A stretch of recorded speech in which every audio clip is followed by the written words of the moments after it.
So, guys, we're going to talk about social media and how it can benefit your chapter, but even more so how it's going to benefit the USBG as a brand. And I'm not playing on my phone. I did my fantasy football draft yesterday. Today I'm using it for my notes, just so you know. So Nico's going to start off, and we're going to hopefully have some fun. All right, so we're going to go through social media in your chapter, how to and why it is critical to our success. So just a show of hands, how many people in here have a smartphone? All right, Android, iPhone, and how many people do not have one of these?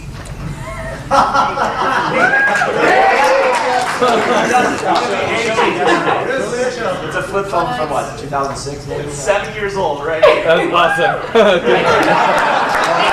They might give you a free phone at this point, you know? Put that in the American Museum of the Cocktail. So the vast majority of us, possibly everyone here, just about, has one of these little electronic devices that we rely upon so heavily nowadays.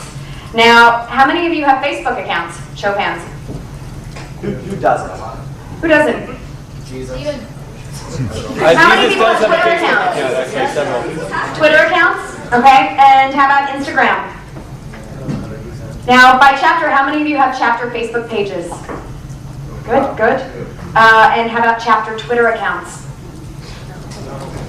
So, starting today, that's something that we're hopefully going to change. All right, so.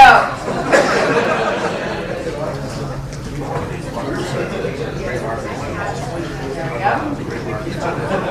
Why social media? Let's ask the question, why is social media so important? Well, it's cheap. It's simple, thank you. And, well, and it's efficient. I'm going to have to talk again, you'll see. The remote is not. It's more efficient than PowerPoint, I promise. And it's effective. So it's cheap. We have to acknowledge that we are a non-profit organization, and using tools like Twitter and Facebook are powerful and free tools at our disposal for us to be able to reach a larger audience. It's simple. It's not rocket science. Twitter and other social media apps may take a little bit of practice to use, but it's not that difficult, and it makes sense. And it's effective. Social media is one of the most effective ways to reach a broad audience. There are, 100 of us in here right now? About, give or take a few. But beyond these four walls, there are millions that are itching to know what we are up to right now. And through social media, we have the power to share that with them. So before we delve into this Instagram, Facebook, Twitter thing, how it all works, let's first talk about the benefits of social media and what it means to the USBG. Click through again. There we go. Now, core values. We've been talking a lot about our core values over the last day and a half or so. Now, social media is a clear way for us to share our core values with our members as well as the world around us. Most importantly, we'd like to focus on our core value of camaraderie, because social media is a phenomenal way to connect. Camaraderie equals relationship building. Next slide, please. Now, to connect with our current members, to let our members have the ability to reach out and see what other chapters are up to quickly and effectively, to build relationships nationwide, as well as share our members' successes, such as competition wins, online news articles, and whatnot with the world. Then future members, we want to be able to connect with them and constantly reach out to them. If you build it, they will tune in, they will come. So let's just say if you post it, they will come, they will tune in. By sharing our activities, our meetings, our competitions, educational seminars, special events, and so on, others will take notice. And lastly, to connect with our partners, our brand partners, venue partners, and other affiliates. I use the term partners a lot instead of sponsors because it's a two-way street. And we want to continue to build those relationships so that we can all succeed and continue to elevate the USBG as an organization and elevate all of our members globally with what we do and who we are. Now, next slide, please. Let's talk about Twitter. Tweeting. Why is Twitter important to your chapter? What is this Twitter business anyway? Next slide, please. So, I recently started co-managing the @USBG Twitter account with Chad, and I started not only posting photos from national competitions and national events, but I began Google searching United States Bartenders Guild and found that on many occasions our members were being interviewed by local and national media and were mentioning their involvement with the guild, sharing their USBG pride.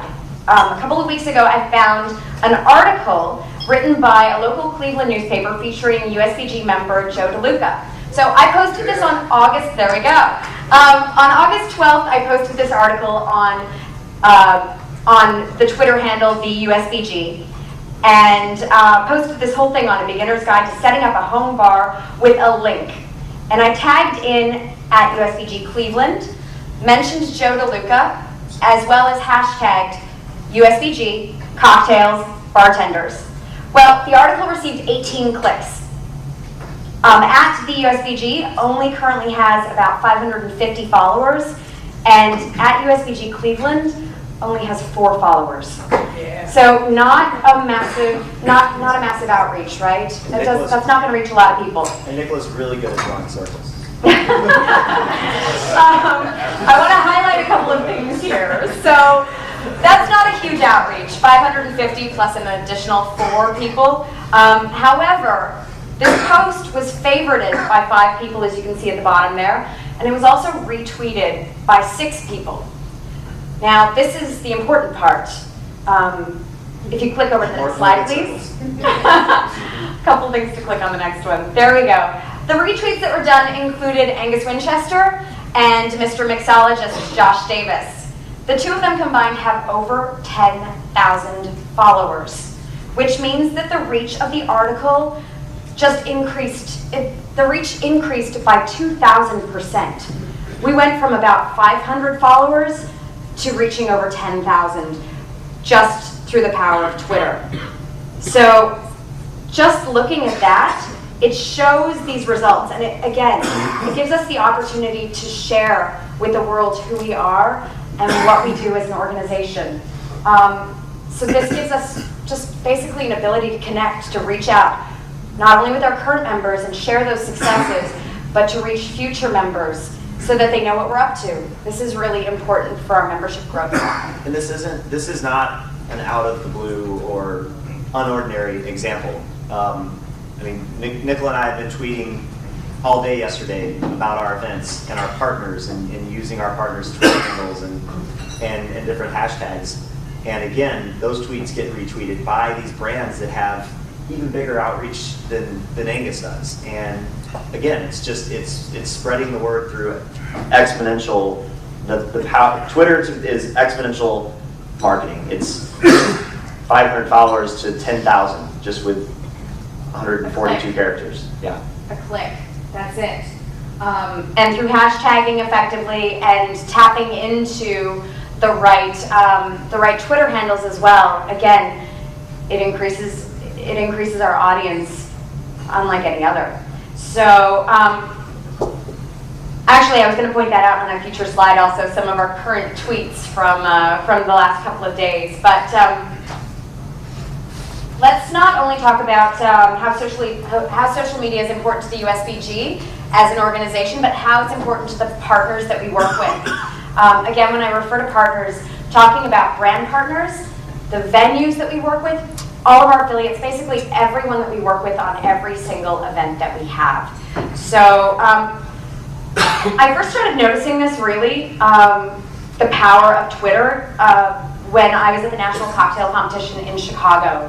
I arrived there, and for those of you that know me, you know that I'm a big social media person. I like Facebook and Twitter and Instagram and posting what's going on in the world and everything and commenting on it.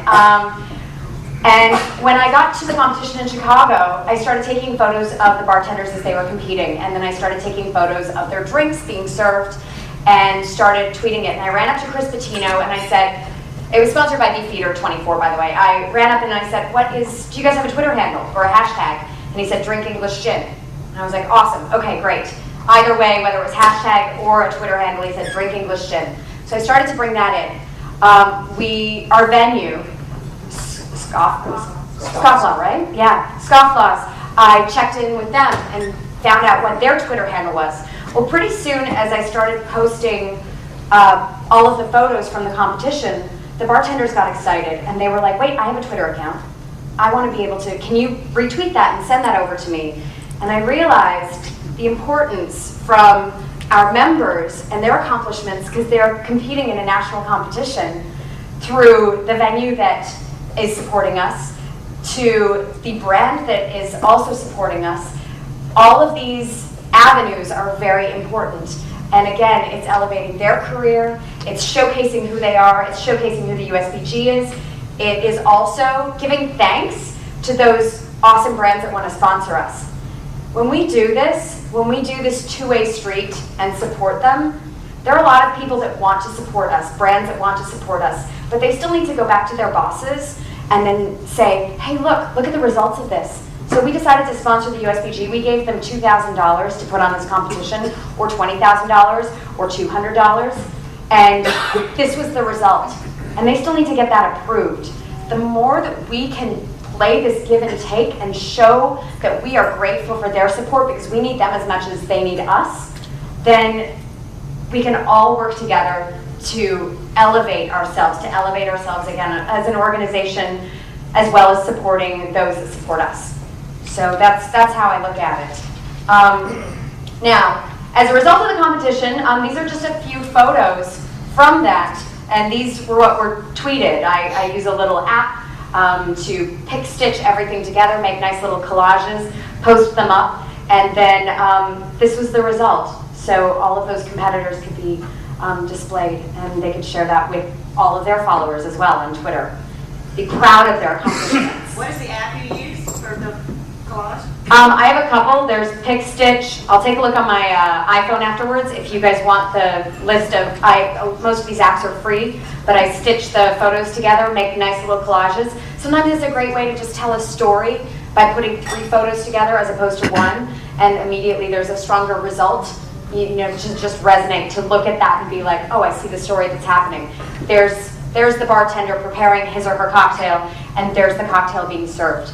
So you see, or an action shot, whatever it may be, something that is going to captivate your audience. That's a great question, Linnell, and to add on to that, some of you in this room already are active in getting this type of stuff to Nicola and I, but for those of you that aren't, and we'll talk more about that later, but just so you're aware, we obviously can't be everywhere at the same time. We almost can, but not really.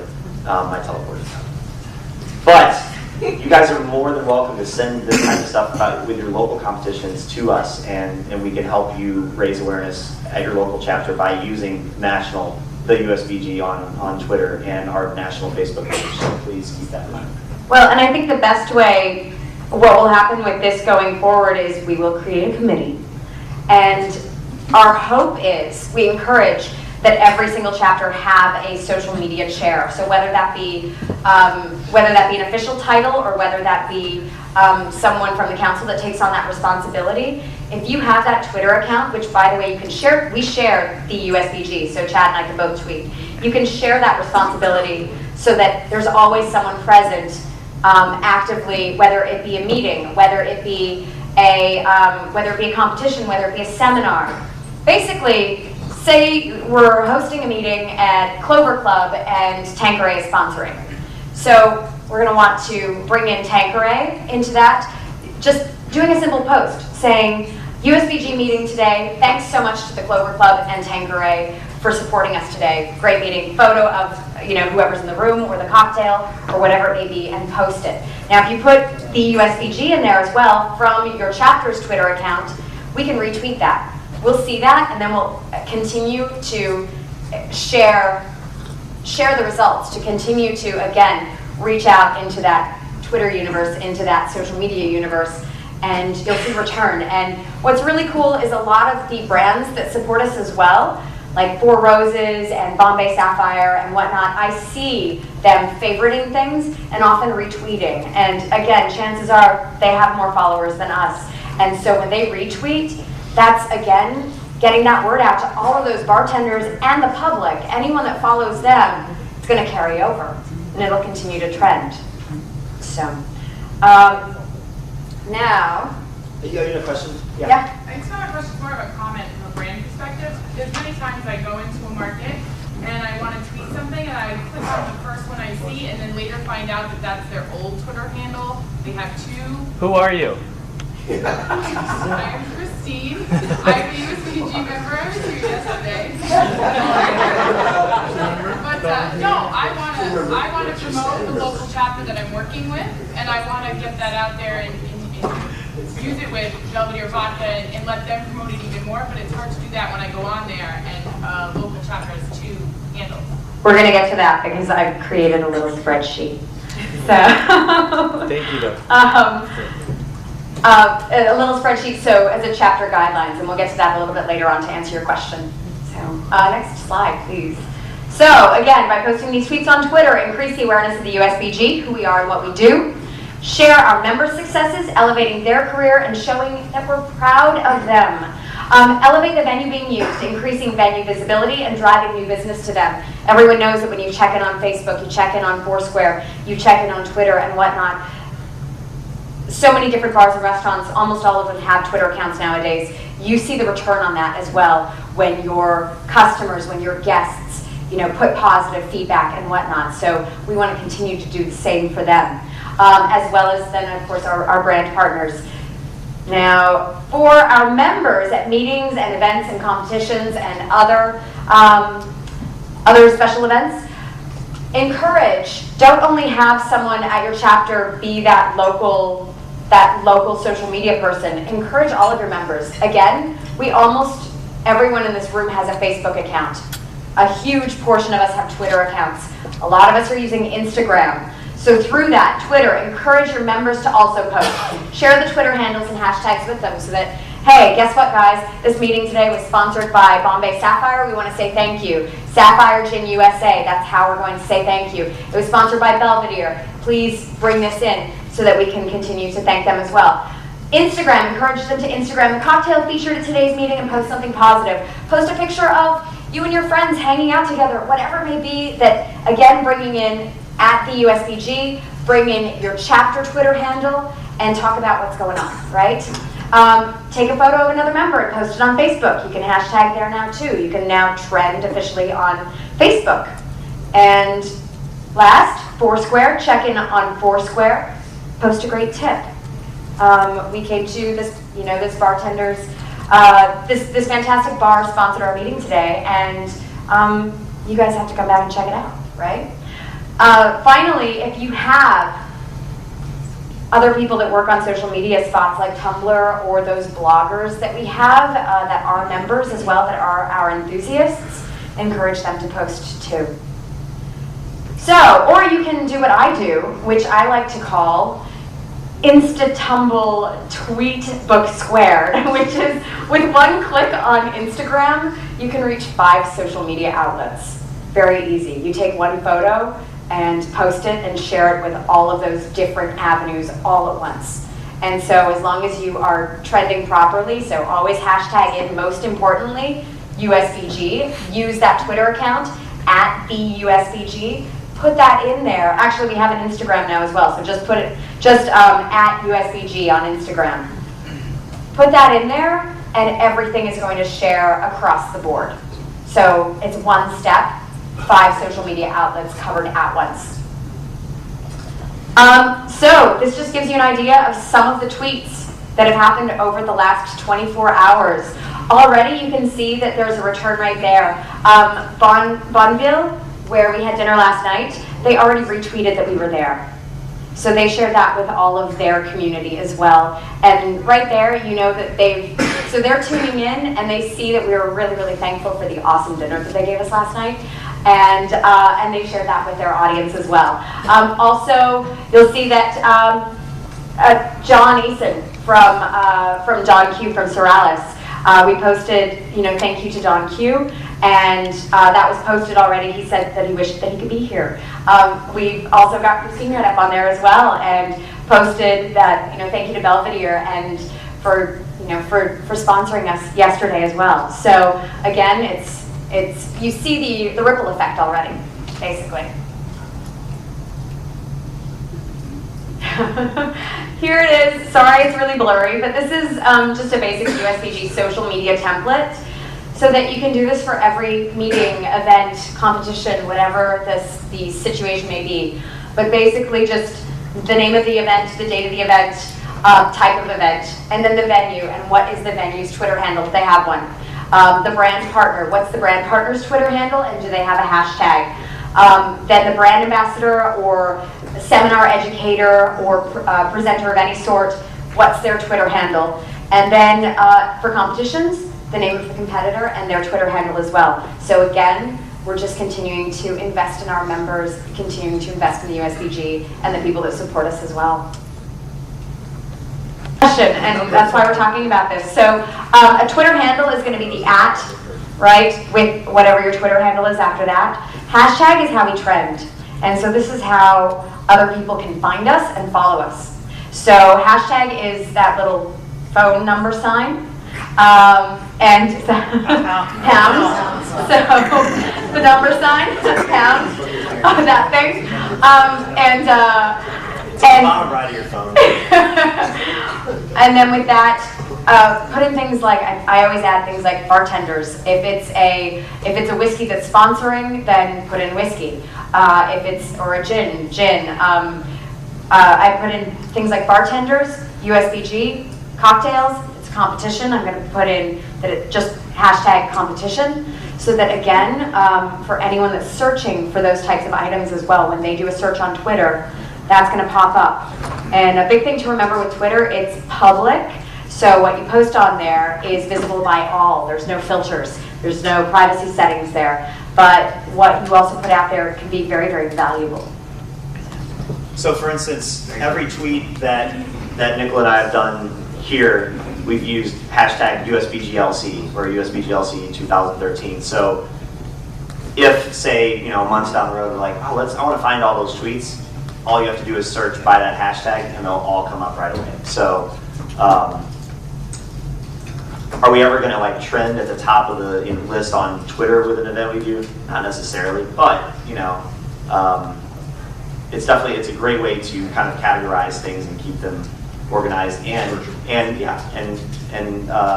that's the great thing about Twitter. Like Nicola said, it's public. Unlike Facebook, if someone were searching for mixology or something like that, or whiskey or bartenders on Google, they very well may get led to our Twitter page because of all the results that it's going to pull up with that word in that tweet. Yes, sir. So what do you do in situations where you have either there's already a Twitter handle that is maybe not who you are? Like I just looked up @USBG and it is. It's Jack Daniels. Jack Daniels with this. IELS, yeah. That's a great question. I dealt with that for when David approached me at MCC last May and asked me to get involved. I spent the next 3 months trying to obtain that Twitter handle, and there's really nothing. There's nothing you can do, is what it comes down to. I mean, I had a friend of a friend, my friend TJ, who owns an amazing restaurant called Blood and Sand in St. Louis. One of his customers is high up at Twitter and couldn't even get it released, even though that handle hasn't been used in 2 years. They don't have a policy written on how they handle releasing inactive accounts. So after months of fighting it, we just decided to use the USBG. And I mean, we've gone from 0 to 500 plus members in the last, I'd say 8 or 9 months, but we've doubled just in the last 3 or 4 months by utilizing the last month. Just by utilizing our partners and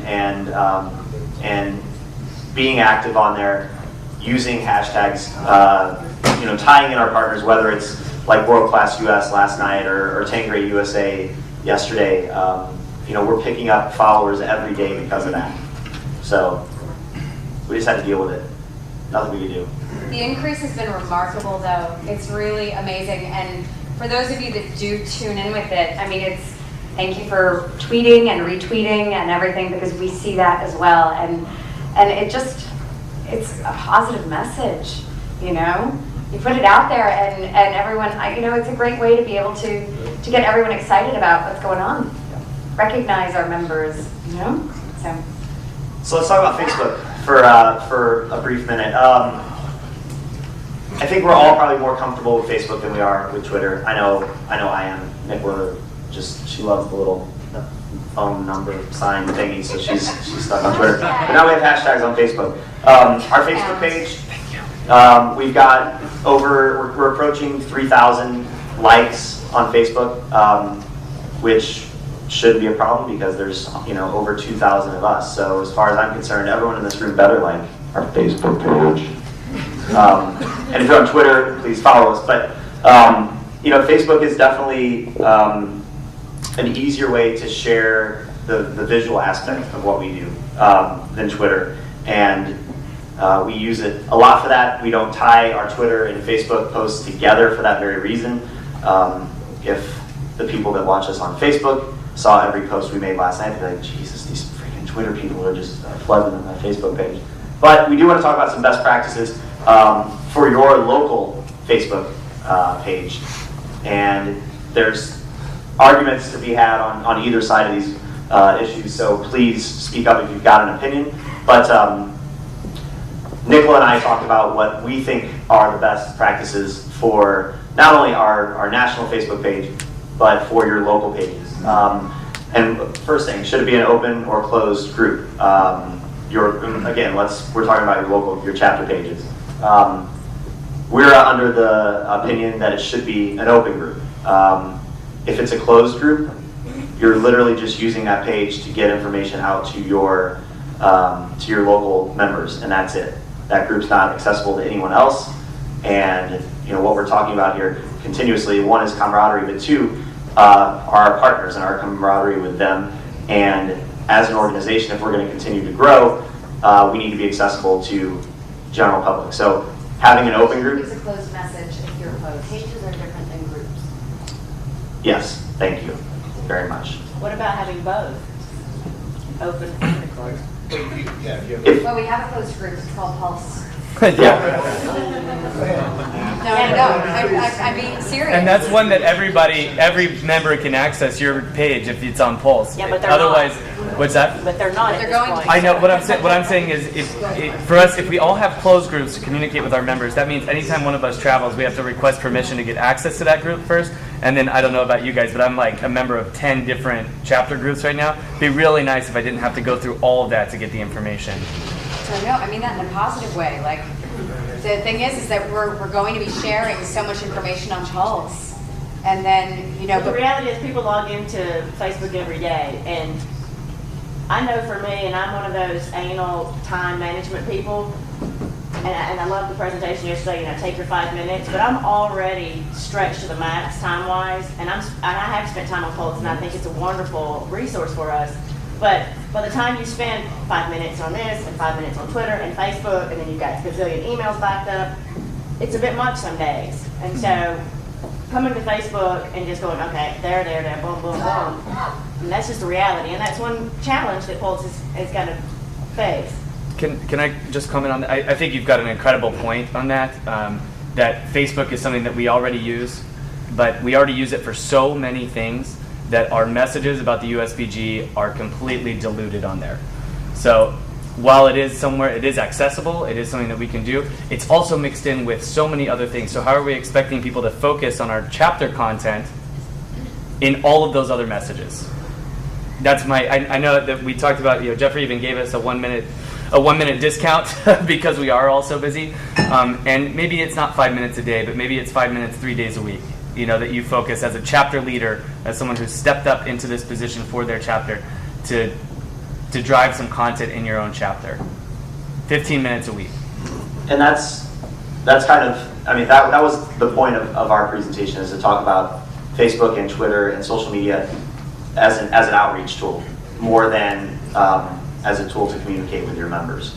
Because I know a lot of people in this room, most of us in this room, would love for our Pulse user percentage and the amount that we're using it to go up. We started with an open group, and we had members complaining that they felt like they're paying dues to be part of a group, and then anybody and everybody was a part of our open group, that it was losing their feeling like they were part of an, in a league group or whatever. Sure. So this is a good thing. This is why we wanted to talk about open and closed, because we want to know about the pros and cons and how you feel about it. Mm-hmm. Because every chapter is doing something different right now, and so we should talk about the pluses and minuses of both. And we're not going to say you can't have a group page on Facebook, but like Ali mentioned, and which we were going to segue into, is having a page about your chapter is opening up everything you do within your chapter to your audience, to other potential members, to people that maybe want to come to your competitions and that may eventually want to join the guild, even if they're not a bartender necessarily. The Colorado Facebook page, for instance, we get a lot of just looking at the insights on that page. We are getting a lot of views on posts on that page, and to the point where there's no way all those people that they're clicking through are just our members. And we regulate who can post on that page. If you went on there and said, whatever, anything, one of the administrators on the page, Ali or myself or a few others, have to go in and approve that. So it's not flooded with junk.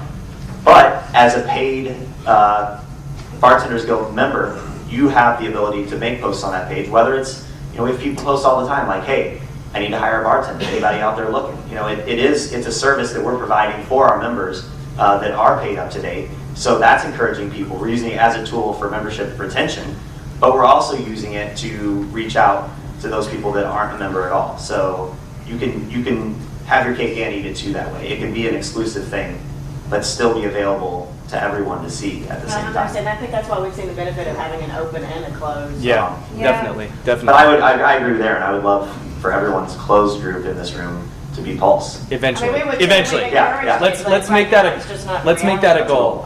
One thing that we will be touching on throughout the day, and this is a theme. Everybody wants access to education for their members. Yes, everybody wants people to invest in that, right? The prospect of us having 12 traveling road shows that go around and hit every chapter every year is a practical impossibility. The only way that we're going to get a cohesive curriculum for education is if we have a place that all of our members go to get that information. We start in that place. That is what Pulse is designed for. But we cannot deliver that until they start going there for their information. Well, we have Yes. Sorry, on the note of this, because we use Facebook a lot, and Troy and then our social media chair do a lot of posting of articles written about our members or by our members on it, and that's something that I think if we could do that with Pulse, it would help drive people to it. I agree. And that's You can do one that. of the failings that we were trying to talk about yesterday, is that if we can use that and drive people from Facebook to Pulse, the click rate at Pulse will go up. Right. The bit that Elizabeth was talking about on Integration. We can definitely work on that. I think Jeffrey took down that note. I know I did, and we'll be working on that. That's great. It's a great suggestion. I know yesterday somebody was mentioning about apps and such for Pulse 2, and I have a Windows phone. Everybody forgets about apps for the Windows phone, so I just wanted to throw that out there as a general. So if everyone can just throw $2 on the table right now, we can buy everything. It's all to the table. I love it. It comes with Microsoft Suite software and all the extensions Micro what? and everything. Micro who? I'm just joking. This is our Google man over here, so. I have an Android. I love my Android too, but I love Microsoft. All right, okay. Let's keep going. So we talked about, yes. I don't know, personally, I don't want another social media site at all, and I don't think I'm alone in that, and I don't know if that's something that is a primary focus on USBG Pulse. It is But not. It might be something that you should. It's not social media.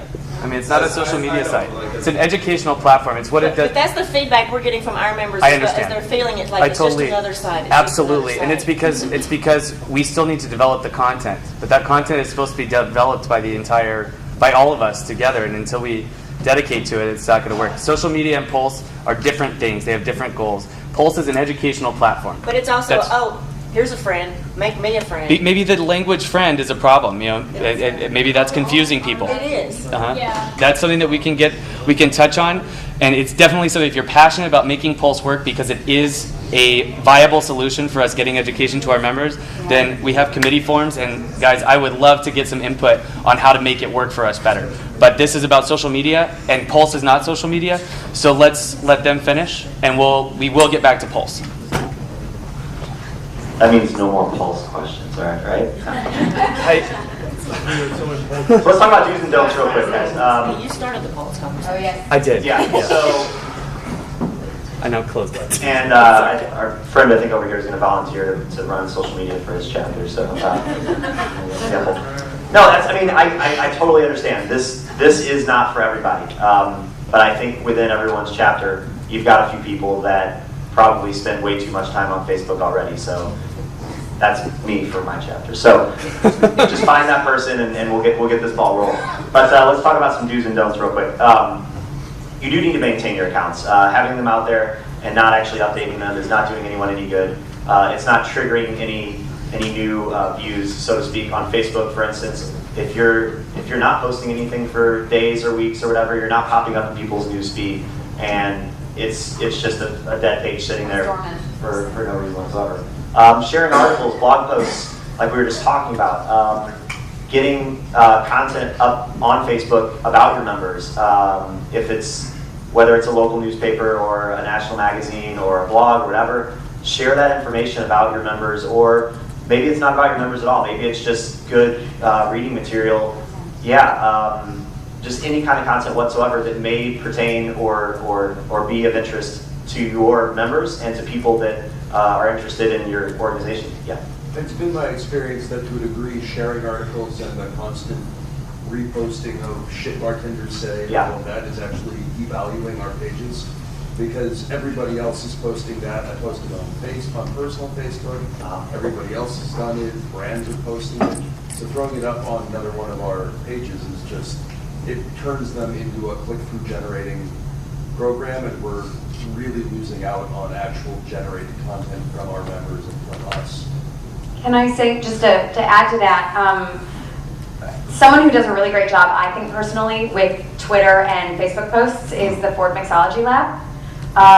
They do a really great job with content and selecting, again, key articles that are of interest to our community. And without it, they're not brand specific or anything like that. They may get anything from liquor.com to Difford's Guide, but they'll share that content on there, and something that we might find of interest. And I think that being able to share that with our members as well as with potential future members, again, it draws in an audience and gives them something to follow. And I definitely agree with you on that. Like you won't see posts on our Facebook page about some Hoochie Mama bartender that what she hates about her guests or whatever that stupid article was that got posted 1,000 times on Facebook. If someone within our group posted that on Facebook, I'm going to go in and delete it. Yeah. Like, that's quality content is different than shit bartenders say. And you're right, you can water it down real easily with junk that it may be funny, we may all get a kick out of it, but honestly, stuff like that, if any of you know the article I'm talking about that girl that it drove me crazy how many people reposted, because we were just giving her, we were making it legitimate. We were making that article that much more powerful rather than just ignoring it, which is what I would have loved, to see everyone just say, I'm not going to repost that, I'm not going to click that link. It's garbage. Hope she's not in this room.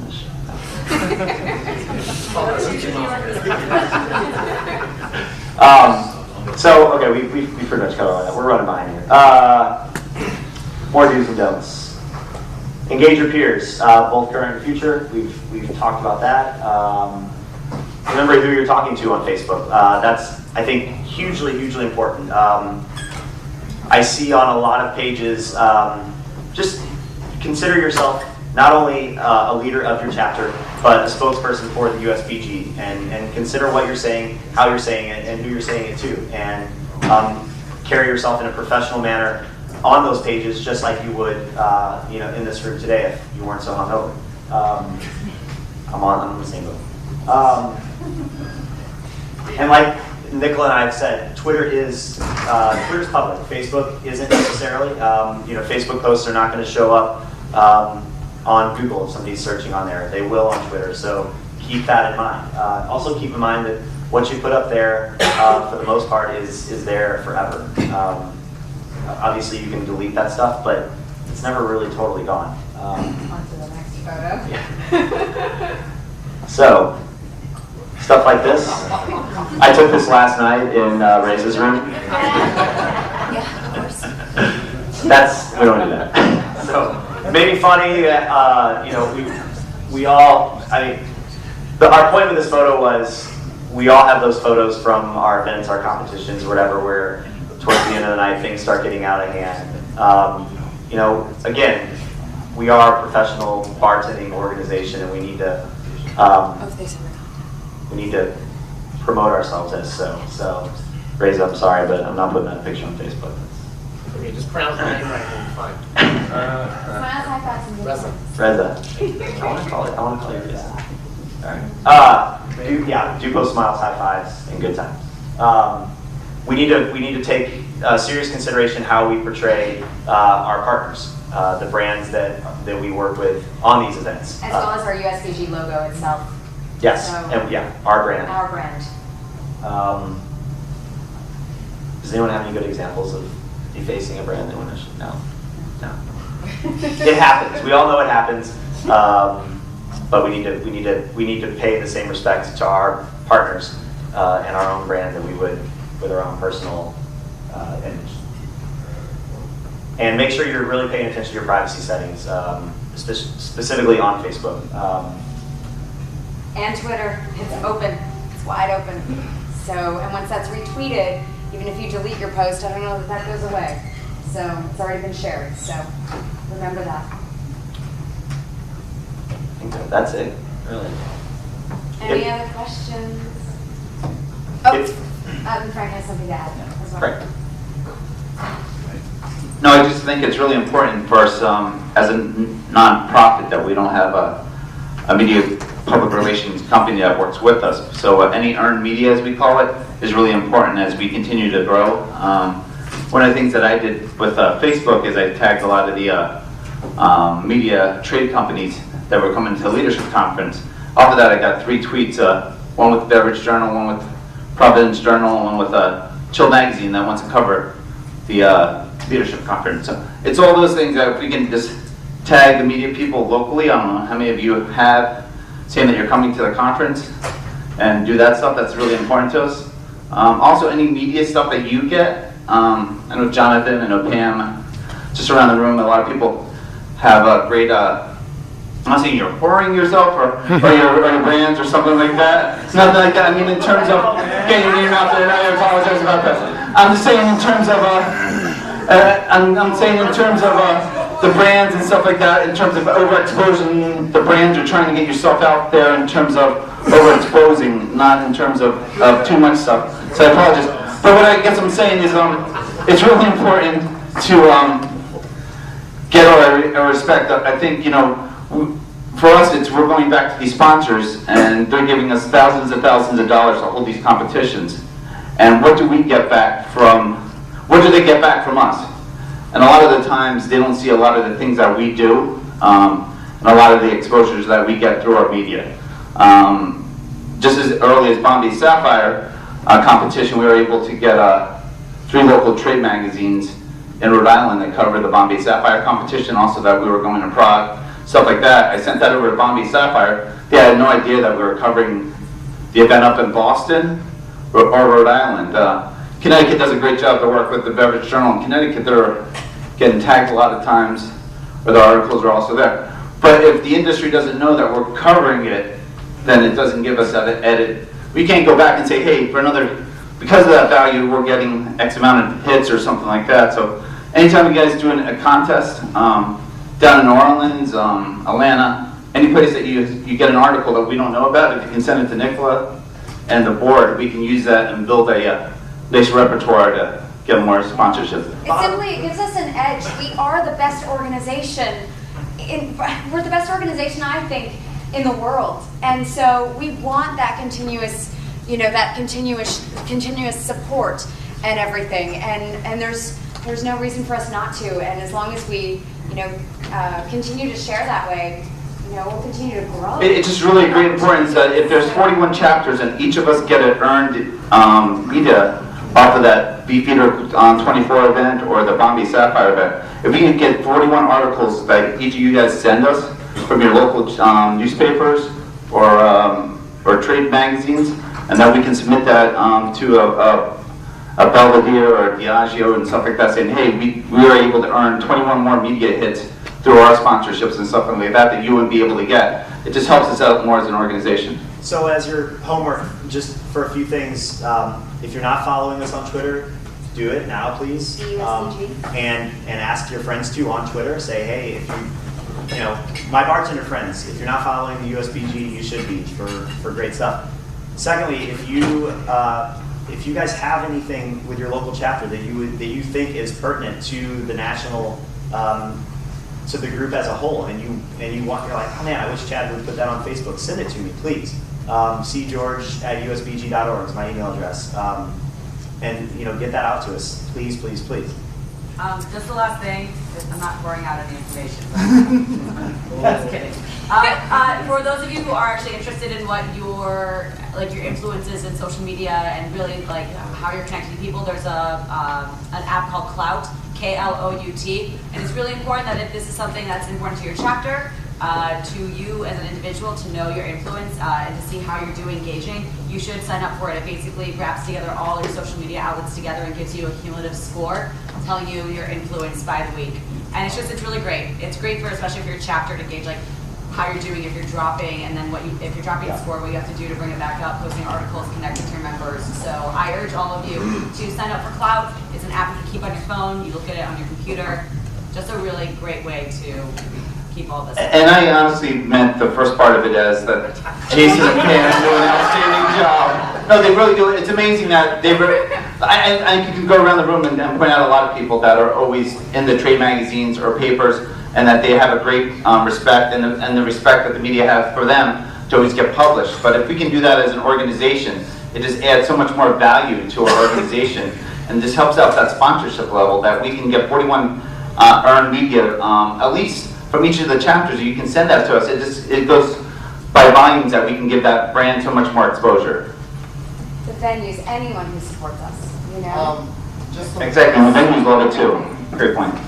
There's also another social media app that I know is huge in Boston, I think New York now too. On the bar that links all this too. So you get bartenders, followers, and things like that. That also helps the community of it. So if you haven't heard of it, look up On the Bar. It's pretty awesome. You can also tag that with your Facebook and Twitter account too. Exactly. Oh, I like. You know, while we're on here, I wanted to get some advice, you know, from everyone else and from you guys and Pamela regarding the Facebook page. I'm not sure if any of you have experienced, you know, just a bombardment of posts. For our Facebook page, you have to be approved by an administrator who cleans it up. So that the only things that we really approve are job postings, because you know, we feel like everyone needs to have job, or it needs to have the right to look for a job. Charity events, and also our own events. What we've experienced is, you know, we've communicated the message, and we say these are the things that we've approved, or we will approve. But, you know, I don't know why people are not getting the message that if you have a different event, people will still post, hey, can you blast this out to your group that this brand, you know, my company is doing this, blah, blah, blah, there's a party going on. Can you post that? Or why am I not being approved? And people say this is why. I was just curious if anyone else has experienced that. Or yeah, absolutely. I think probably a lot of people in the room have, I'm sure, dealt with that. In Colorado, we look at that. Page spam. Yeah, Yeah. we don't do that without those brands paying us to do it. You know, our mailing list, our membership is of value to them, and that's what Frank is saying. Like, that's the key to this whole thing. Like, we are of value to our partners in the same way they are to us. Their value to us is monetary in that aspect, and you have to place some kind of value on something like that. And in Denver, If it's a national brand and they have an event, then we'll mail our entire list for $250, a dedicated email, for them, and we'll put it, and that goes up on Facebook automatically. Something I wanted to talk about, we didn't have time. If any of you want to know about MailChimp and other free contact programs, then definitely talk to me. But there are a lot of great programs out there that'll make managing all this a lot easier for you. But yeah, that's it needs to be for your membership and as a tool to get out what we do to the public, but you have to place a value on that. I would recommend actually just contacting whoever put that post up, send them a private message and say, if you want this content going up, you can do so by taking these steps. Please email us. You can be a part of our blast in this way, and it costs this much. To be clear, we have a lot of members that may be trying to sell something. Whether they're a member that works for a brand or a member that has a really cool inventory control system. If they're trying to sell something to our members, then they're going to have to pay us to do that. That's the bottom line. If it's somebody's doing a Habitat for Humanity Day and they're a member, absolutely, we're going to post that. That's that's what we're there for. But if they're trying to sell something, then it's going to cost. Yeah, we do that and we send private messages. I was just curious if anyone else has Relentless, either members or after members.